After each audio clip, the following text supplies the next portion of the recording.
Live, local. This is Fox 12 Now.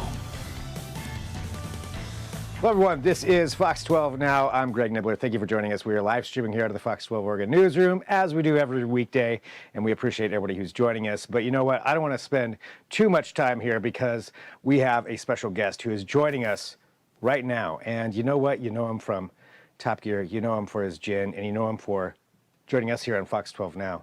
James, hello. James Way, how are you doing? Hello. I'm doing very well, thank you very much. How are you? I'm doing good. It is good to talk to you. You are actually here in the vicinity, actually, of where the television station is. You're in Oregon right now. I've got so many questions I want to ask you, but I'm curious, have you been to the state before? I have, but it was a while back, and everything in my past is a bit of a blur, to be honest, so I can't easily separate it, but it's looking familiar. I've only been here an hour and a half. Yeah, you just landed here. So you just got in here, and as it says there on the screen, you're going to be talking about your gym, which I know that you have there right next to you. Let me ask this, and there it is. There it is. Perfect product placement. So you've been into gin and making gin for a while. What is it about gin that drew you to that makes you so passionate about it? Well, mainly that I like it, and I like drinking it quite regularly. And I own a pub back in England in the West Country, and I wanted a bespoke gin for my pub. So I made friends with a local distiller, a sort of craft type operation, and he agreed to make 1,000 bottles for me. And I said, we can sell it in the pub. And he said, yeah, I'll sell a bit at drinks fairs and things, and we'll put it online, and eventually you'll sell it all. So we put it online, and it sold out in about 24 hours. So then he made some more, and then it became popular. Then we made some other flavors, and then we decided we'd make one for America to celebrate the special relationship. So it's this one, American Mustard. It is based on botanicals, including burger mustard. And we started selling it in the US, and it's become quite popular. So now I keep coming back to the US to do these promotional gin signings, and here I am. Doing gin signings. Did you ever picture yourself in your life, of all the things that you have done, to be going out to sign it for gin signings? No, I didn't. I'll be perfectly honest. When I was at school, you used to have those people who came around to give you career talks and advice and things. And I was a bit of a waster when I was a lad. And I never thought to say, well, no, you don't need to worry about me, because by the time I'm 62, I'll be sitting in Oregon signing bottles of my own gin. So it'll be okay. Real Nostradamus, yeah, you figured it out right there when you were a kid. So let me ask about the gin here specifically. So American Mustard, and you said it actually does incorporate mustard into the flavoring? Yeah, it was a bit of a joke, to be honest, because all the gins we make, we've got 4 flavors. They're all based on a place and a significant botanical, if you like. And we decided that as a way of sort of saying thank you to America for various things, helping World War II, giving us jeans and burgers and all that sort of thing, we do something that was American and with an American flavor. Then we decided the thing that defined America for us was the burger and the hot dog. So we should base it on burger and hot dog seasoning. So it incorporates lots of the regular gin botanicals, but it also has dill pickle, and mustard seed. The basis of, like French's mustards that you squirt on a burger when you're having a barbecue. Yeah. It's basically, so it does taste slightly mustardy. It's got a little bit of heat in it at the back of the throat. And what would you pair it with? So would you pair it with a burger or a hot dog? Yeah, you definitely can. I mean, you can't put it on a burger and a hot dog. This is one of the problems we had when we first introduced it. I can't remember what your department's called, the liquor and tobacco department. Yeah. They said you can't call it mustard because it isn't actually mustard, and people might try and put it on a burger. And I said, are you sure? It's pretty obviously a bottle of gin, but they said no. And then after a while they relented, and they say you can call it American Mustard. So yeah, you don't actually put it on your burger, but if you're having a barbecue, or you're making hot dogs or something, you can have a James Gin American Mustard and tonic. It goes pretty well. Or you can make like a dirty martini with it. I was going to say, yeah, I was going to ask. So, yeah, good with tonic. So, a dirty martini with it. I was going to think of what else you could mix that with to really bring out that flavor for it. Also, the naming, this is the U.S. People sometimes take things very literally, so I could see that being an issue for some people. But so American mustard. What else would you pair it with?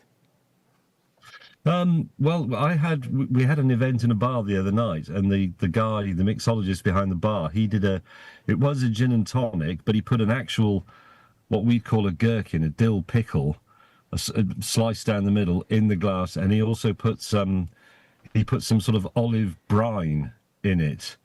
Which gave it a sort of slightly green tint, and then I think he put a bit of salt or something in as well, and it tasted absolutely fantastic. I had about 5 of them. It was tremendous, and then a game of pinball. I kind of want to try some of those myself. I definitely want to get some American. We're going to ask you about where and how people can get a hold of that here in a minute too. I do have a couple of questions that came through here from one of my coworkers here. He did want to know, and this refers back to your Top Gear as well.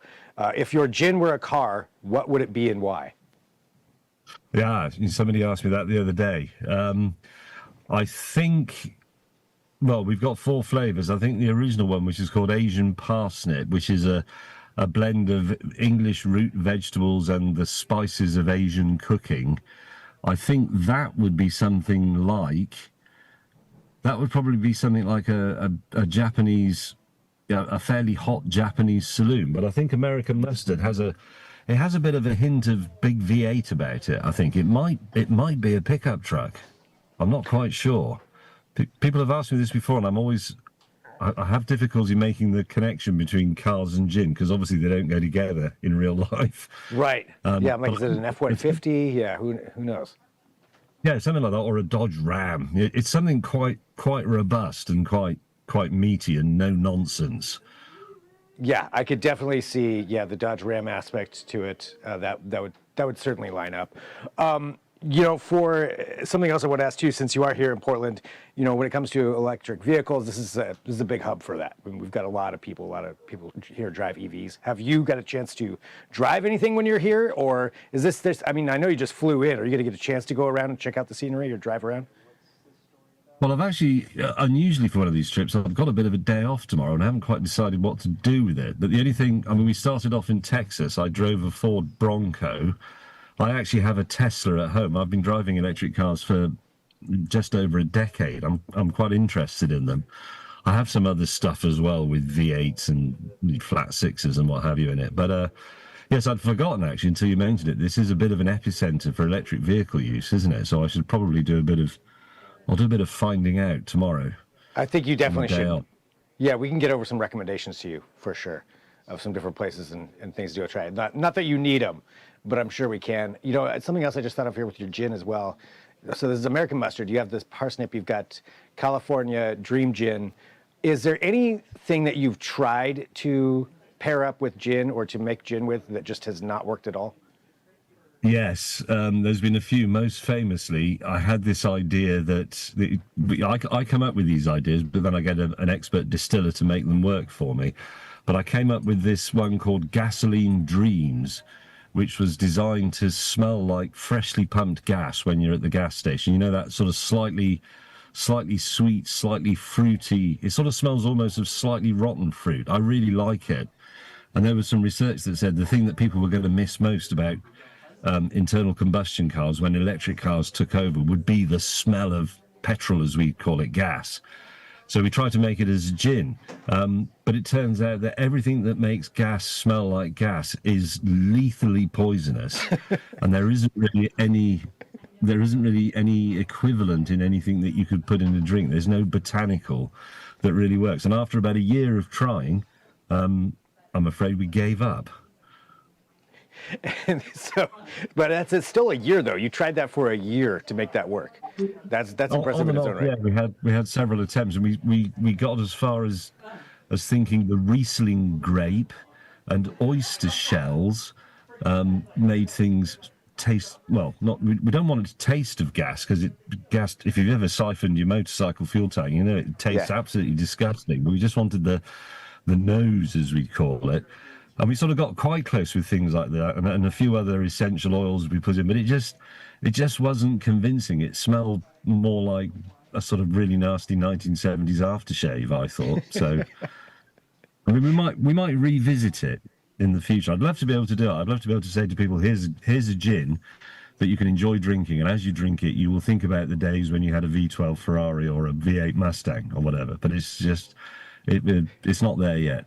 It's not, yeah, work in progress, but that could definitely be something. I could see that selling well, but yeah, the lethalness of using actual gas, that wouldn't work. So yeah, there's definitely a way around that. Do have one more question here well, I wanted to show this. So there's just some of the gin so everybody can see what we are talking about.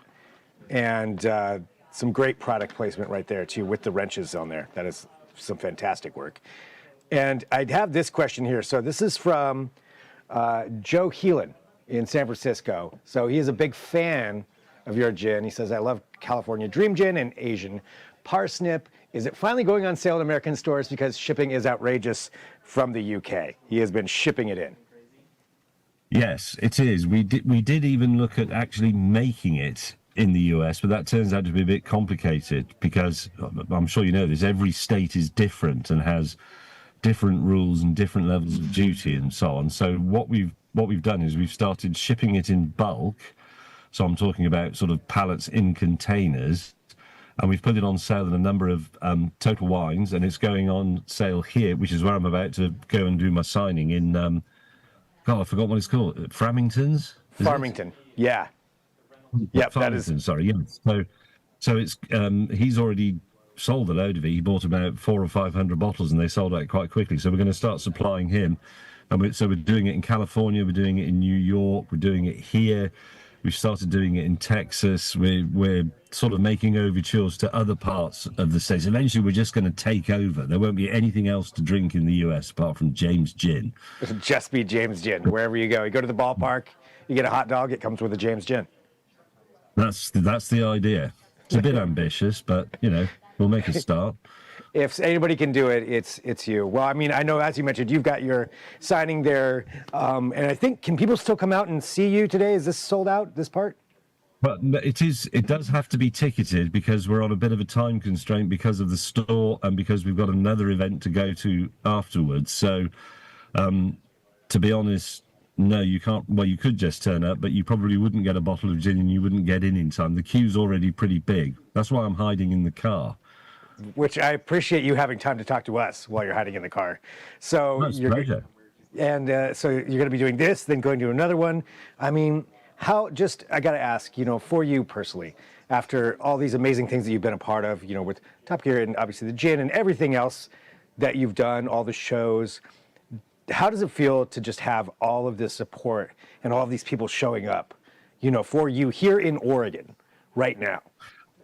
It's lovely, to be honest, and more importantly, it's quite surprising. I just thought when they first said, well, we'll go to the States because we're going to start selling the gin there. Obviously, there's a whole team behind me now. This has turned into a serious business with a CEO and a marketing manager and all that stuff. And I said, well, that's a long way to go for a handful of people to turn up and have a bottle of gin signed. But we regularly get 300-400 people on a ticketed event, so it's exhausting. My arm is limp with signing bottles of gin. I think an unsigned bottle is now rarer than a signed one, but you got to give the people what they want. I mean, that's at the end of the day. Oh, absolutely. Well, James, thank you. Thank you so much for having time to talk to us and in the middle of this. And I'm glad we're getting you here while you're hiding in your car before the chaos ensues. Are you going to have some of your gin here later on? Oh, I have gin while I'm signing. It helps relax me. I have a constant gin tonic with American mustard on the side. I don't think I've ever wanted gin and tonic more badly than right now after talking about gin for the last 20 minutes with you. That's right here. God, look at that. Yeah, it's amazing. All right. Well, James, I'll let you get back to it and get ready for this. Thanks for having time to talk to us. Seriously, I really appreciate it. Shout out to Joe. That was Joe who sent in that question. He's a huge fan and wanted to make sure that you got that. All right, man. Thanks so much. I'll let you get back to it. And if you need some recommendations, seriously, we'll think of some recommendations for you for tomorrow to get around and do. Okay, well, we've got your number now, so there's no escape. All right. Sounds good. All right. James, thanks so much. Yeah. Everybody watch. And so good to Bye. see you too. And for everybody watching, this is Fox 12 Now. Thanks for joining us. We appreciate it. We live stream here out of the Fox 12 Oregon newsroom, and every day is different. Some days James May shows up, and he's right there behind me right now. Actually, I think he's driving. Might be driving. I'm not sure if he is. I'm not driving. I'm Oh, he's leaving. not driving. He's not driving. He's reading. Okay. Well, anyway, thanks so much. We will talk to you soon. I'm Greg Nibbler. This is Fox 12 Now.